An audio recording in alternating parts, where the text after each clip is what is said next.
મારી સૌ બહેનોને, દીકરીઓને અને સૌ ભાઈઓને વિનંતી છે, નવરાત્રિ આપણી આસ્થાનું કેન્દ્ર છે.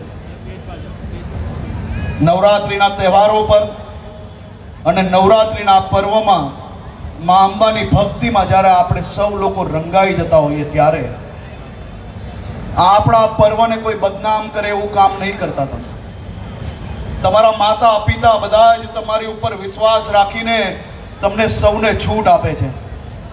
આ મા અંબે અને પોતાના ઘરમાં બેસેલી માની ચિંતા કરીને કોઈ બી ખોટું કામ કરતા એકવાર એના માટે જરૂરથી વિચારજો, એવી હું આપ સૌને બે હાથ જોડીને વિનંતી કરું છું. આપ સૌ લોકોનો ફરી એકવાર ખૂબ ખૂબ આભાર. આપણે સૌ લોકો એક જ જોડે બે હાથ ઊંચા, બધાના બે હાથ ઊંચા, બધાના. આ પાછળની લાઈનમાં બધા ગરબા નથી રમતા ભાઈ? બોલ માડી અંબે, બોલ માડી અંબે. અવાજ આટલો ઢીલો ભાઈ, મને એવું લાગે છે કે 12 વાગે તો બધા ગરબા રમીને ઘરે જતા રહેવાના લાગે છે. તો બધા જ એક સાથે બે હાથ એક સાથે ઉપર કરીને મા અંબાના નારા આપણે સૌ લોકો સાથે મળીને લગાડીશું. બોલ માડી અંબે, બોલ માડી અંબે, બોલ માડી અંબે, બોલ અંબે માતો કી.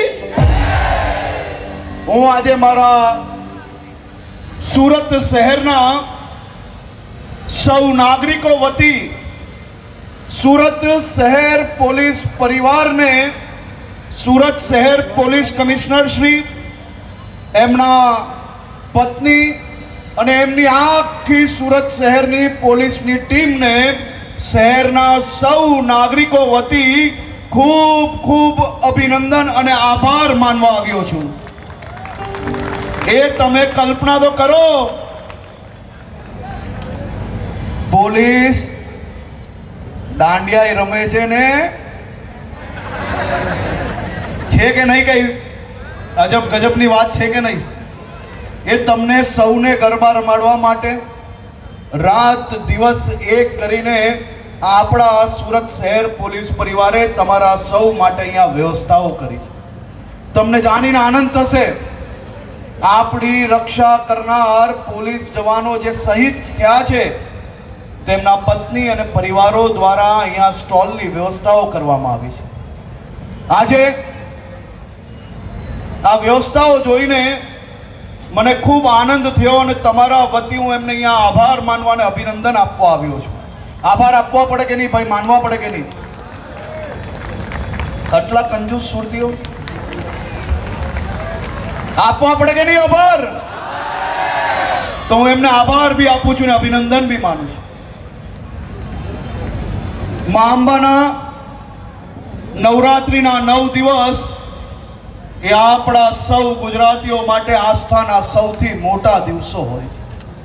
મા અંબાના પરમ ભક્તો ગુજરાતના ખૂને ખૂને વર્ષો વર્ષથી આદિ અનાદિ કાલથી ગરબાની આપણી આ પરંપરા છે.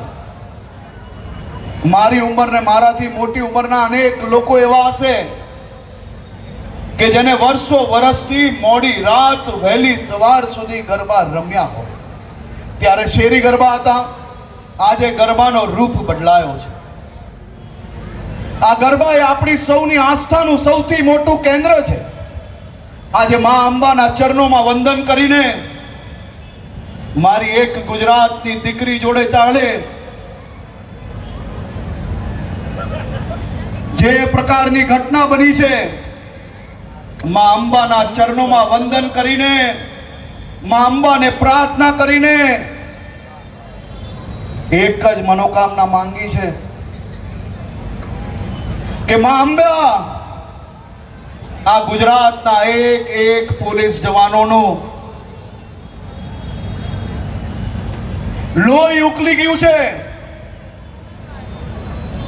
આ દરિંદો દુનિયાના કોઈ બી ખૂણે જઈને છુપાય, પણ આ ગુજરાત પોલીસની મહેનત પર મા અંબા શક્તિ આપજે, આશીર્વાદ આપજે અને વહેલાથી વહેલા મારી ગુજરાતની દીકરી પર જે પ્રકારની ઘટના થઈ છે એને પકડવા માટે કંઈક ને કંઈક શક્તિ આપજે.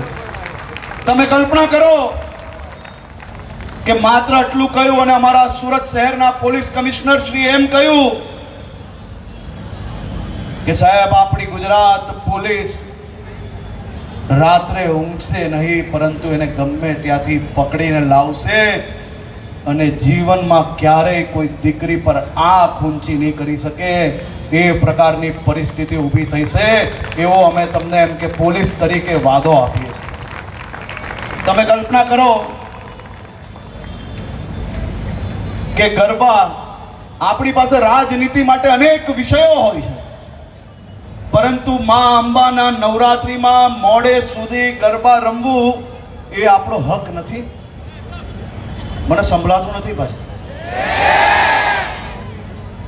ગરબા રમાડવાનું વિચાર કરીને, મહેનત કરીને અમે અને અમારા આખો પોલીસ પરિવાર તમારા માટે મોડી રાત સુધી જાગવાનો પ્રયત્ન કરીએ. શું કંઈ ખોટું છે ભાઈ? જેને સંભળાવવું જોઈએ એને સંભળાશે નહીં, પછી મને નહીં કહેતા તમે.